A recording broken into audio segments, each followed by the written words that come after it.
guys, I'm back! And guess who's with me today? Who is? Donnie Malina!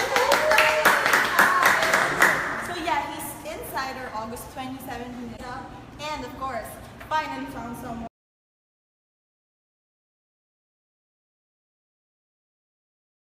Sobrang kulit na panood mo. I'm about to watch it actually. We were talking about it a while ago. After. Let's watch it after. After this. Okay, so guys, if you haven't checked the feature, we have this feature of Donnie. Nabasa mo na ba ito, Donnie? Konti lang kasi may taping, pero I'm gonna read all of it later. Everybody loves Donnie. I don't know if everybody loves it. Everybody, come But on. there are a few people, I guess. Everybody, guys. I like that photo. It's everybody. Hindi nyo kasi sinend yan sa akin. So he's 19 years old. He can do everything. He's an athlete, plays basketball really well, sings really well. Celebrity son of Sir Anthony Pangilinan and Miss Marcel Laksa Pangilinan, 6 feet tall. Tama ba yun? Grabe, ang galing ha. As in, lahat alam niya. Parang nandito na ako, okay? Sige. Actually, ano ka lang dyan? Chemical lang Oo. dyan. This is, yeah. Statue lang, display. Yes, and syempre, crush ng bayan ngayon. Donnie Pangilinan. So, Donnie, kamusta? How are you right now? Super stoked. Hindi pa, not yet. We're actually taping right now, but I'm super happy that you guys are here right now. And I just want to talk to all the supporters who've been there from the very start. So you haven't started school yet? Not yet, not yet. Okay, so what are your plans for school? Well, ang plano namin for school is to do this course that requires me to go not every day. So parang certain times a week lang so that I can focus on obviously my career and just being able to juggle everything at the same time. So speaking of career, you just launched your single. Oh my Oh, god. did you? Hashtag did you? Of Did you course. listen? Of course I did. I was like, wait, is this Donnie? Wait, this is the first time hearing it. So good. Thank you so much. Amazing. Can you just give us a sample ng favorite Okay. line mo from Did You? Did you want it? That's part of it. That's part of it, guys. Reach for it, past all the odds just so we can make it. Did you believe we can make it through? Did you know there was no one except you? Oh my god, wait lang. Wait lang. Did it get in you? No, so wait lang. I wanna cry. Joke lang. Tissue, tissue. Wait, you wrote this, right? I did. I wrote from scratch with my producer Marcus Davis. Amazing. He's an amazing guy. Yes. So what is the inspiration behind the single, the song? Actually, ang dami nga nagtatanong yan eh. Pero hindi lang isang tanging inspirasyon. Parang marami siya eh. My really, really best friend, close friend, he went through something. And that experience like inspired me to write a song about him. But then obviously there are also experiences of myself in the song. It's just a bunch of like, I wouldn't say random experiences, but different experiences all juggled up in one. Parang it's about the questions you ask yourself and like the person you had something with after it happened. Oh, okay. So meron talagang person behind this Donnie. Hindi naman specific person, but I guess you could say it obviously focuses on I guess what something that two people had. Yeah. I see. So before this, we asked your fans, Donnie fam, tama? Am I getting that right? Yes, Donnie you got it. fam, questions for you. So here are some from Yesha Lucas. Oh, controversial. Patay, kata natin. Controversial. Donnie, gaano kayo ka-close ni Maureen and Oh my. and sana mag-hangout kayo? Bakit controversial? Sige. Hindi naman controversial. Yeah, she's my friend. Okay. Yeah, I have a lot of friends and she's one of my friends. Yeah, you hang out with her. Not naman hang out with her na parang we're dating and anything like that, but yeah, it's just a friendly thing. We're not doing anything more than that if you guys are thinking that. Where it's just right now I'm very new to the industry. I'm trying to meet as many people as I can, and I guess that's the stage I've been in. Amazing. Yeah, but we're friends. Okay. From Donuto. Donato. Have you ever been in love? Have I ever been in love?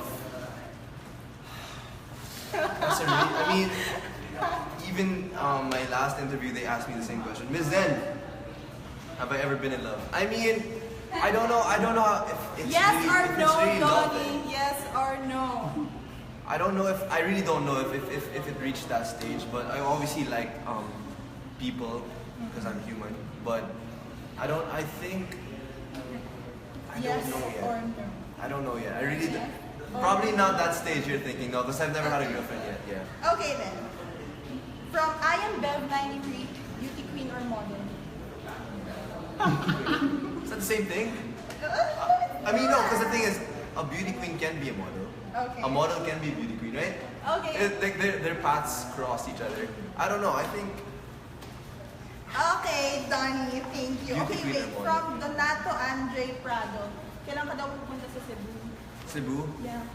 Well, syempre, nagkakaroon kami ng album and or EP with a couple of songs. May tumatawa. Pero we plan to go to different places out of town. So siguro Cebu would be one of them for sure because I was there a couple of times and grabe yung support nila sa akin. This is on tour for work. For example, for Mix or for some of my endorsements, Cebu was one of the places we went to and grabe yung Cebuano, super supportive and I just love being in Cebu. Amazing. Okay, so from those of Donnie P, alam mo lahat ng names nila they're named after you. Nakakaloka ha? Hindi, baka may isang, alam mo ba yung nickname ni Donald Trump, Donnie? Baka yun yun. Oh my God. Joke lang. Okay, from those of Donnie P, what is one thing people would be surprised to know more about you? I don't know. I mean, the one who asked that is a fan account, so they probably know everything about me. But For those who don't? just in general, I think I'm the type of guy who would choose to stay home if I had the choice than to go out and like party. I think that's it. I mean, I go out sometimes, but I'm not the type of person to like, you know what I mean? Like I have that chill vibe inside of me. I guess, yeah. Bagay sa song. Chill, beach vibes. Okay. Get you. Tan, tan, tan. Okay. From Brian Asabangan, Donnie, would you date a fan? Would I date a fan? I mean, I'm not closing any doors, so we don't know what the future holds. Why not? I mean, we don't know. I can't. Sure, if everything is just works out, then why not? I mean, Amazing. Okay, so from Donnie Riffix, what keeps you going when you're having a rough day. Is today a rough day, Siyempre, Donnie? Is today a rough super chill day. Kasi nakatulog ako naman. Hindi, pero what keeps me going? Siyempre, a lot of my supporters, for sure. Knowing that they'll always be there for me no matter what. And my parents, my family, my really close friends, just the circle of people around me who I know will just bring a smile to my face whenever I'm frowning or feeling down. From Donat Tunli, who do you want to work with? Who do I want to work with? In general? Siguro for acting. and Star one for- Studio, do you know that? Have you heard? I think it's a great night. Oh, okay, yeah, I really want to work with them. Yeah, well, you Soon, hopefully soon. Not so sure yet. Acting and music, sino? Wow. Well, right now, kasi syempre wala pa akong mga teleserye or shows, so I'm really open to working with anyone, honestly. I think right now I'm at the stage where kung kahit anong ibigay nila sa akin, ready na talaga ako. Dapat na. And I'm really open to just work. Dream naman. Dream? Of course, you have. Siguro, Idol. Idol? Well, as you mentioned, John Lloyd and Sarah, they're very professional and the ones who've been in the industry for the longest time. Probably the ones who have been there ever since I can remember. Because those are the type of people you can learn so much from. And the experiences they've gone through, you can learn from that as well. And syempre, I'm just going in showbiz. I'm really new and I need all the advice I can get. Parang it would work. Did you finally found someone? Pwede. Pwede. Okay, music, idol. Gary V, Gary. syempre. 100%. Kilala mo ba yun? Hindi. Have you heard of him? Gary V? Gary V, Kiana V, the whole family. Hindi ako siya familiar. Wala, hindi kaya. Okay. From Don Kiss Dosage, meron ka pa bang secret talent na hindi namin alam? Because, my God, Donnie, you can do anything. I was just we had a challenge there for Mix, and I don't think a lot of people know this, but I just found this out. Well, not really found this out, but I didn't know that I didn't really tell people about it. So I can do a flower tongue. You know what that is? Okay, let me do it. So it's 3 petals. Do it. Sige nga, try.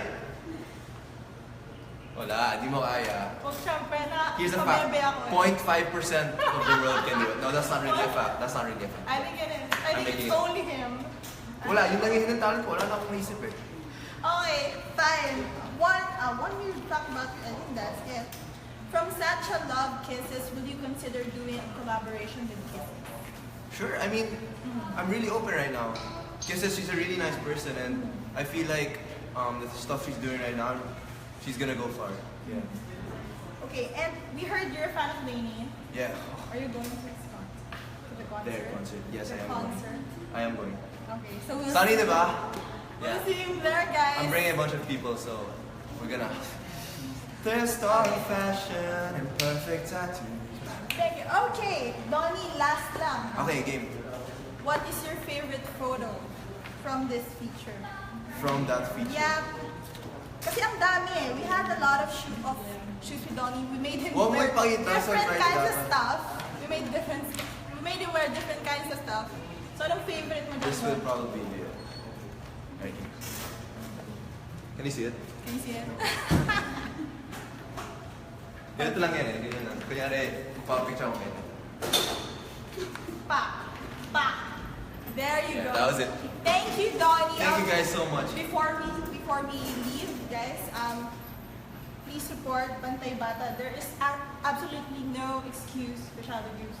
So hashtag Bantay Bata Yeah. 160. So I just, Please check out the guys, alright. hashtag Bantay Bata. Please check out the hashtag Bantay Bata 160. There's absolutely no excuse for child abuse. I'm so proud you guys are doing this. That's amazing because I also have a bit of advocacy. So please support, no excuses, guys. Thank you so much, Donnie. Thank you guys so much. I'll see you guys. See you guys again. Bye-bye. Dapat you started without you so we don't end up. Joke lang. Thank you so much. Thank you so much. Thank you. Don't think so much. Thank you so much. Thank you. No, it's fine. It's fine. I thought it would be longer. Kasi mag-aantara siya. You just lost a lot of After